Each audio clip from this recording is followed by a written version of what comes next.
السلام عليكم، حياكم الله يا اخواني واخواتي. الامام احمد بن حنبل رحمه الله خالف راي الخليفه في امر ديني ووقف موقف بطولي فامر بجلده، فجلده جلدا مبرحا حتى كاد ان يهلك تحت السياط.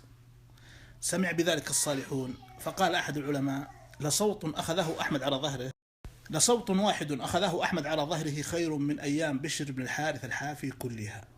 انا لا اعلم سبب هذه المقارنه، لكن لمن لا يعرف بشر بن الحارث الحافي هذا أحد كبار الصالحين المعروفين بالزهادة والطاعة، الراسخين في الصلاح والهداية والتقوى. ابحثوا عن سيرته واقرأوها.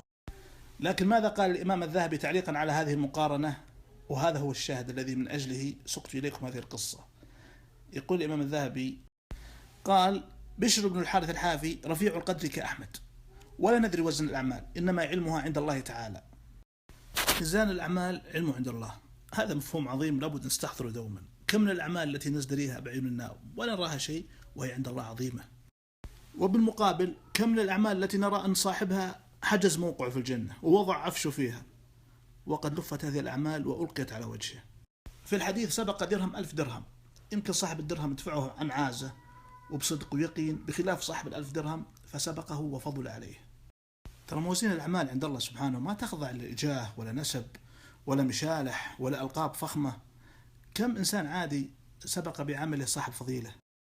أذكر واحد من الإخوان معبر الرؤى مجربين معروفين، يقول: مرة قصت علي امرأة رؤياها في ابن باز. يقول تعبيرها عجيب، يقول: ما أشك والعلم عند الله أن تأويل هذه الرؤيا أنها هي وابن باز عند الله بدرجة واحدة.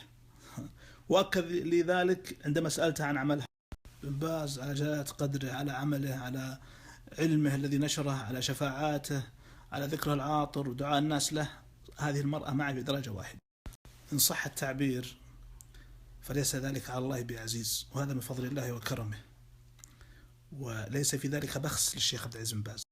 لذلك أخي المتدين، أخي مطوع، احذر أنك تفكر أو يجي على بالك أنك أفضل عند الله من أخوك اللي مو مطوع. وأنت أختي ملتزمة متدينة، انتبهي واحذري أنك تفكرين أنك أفضل عند الله من أختك أو صديقتك غير متدينة. ربما تأتي يوم القيامة وتنظر إليك في الأسفل. لا أعني من ذلك التقليل من شأن الأعمال الصالحة أو التزهيد في التدين، وإنما أن ندع المقارنات والتفاضل أمره إلى الله، فبيده موازين الأعمال.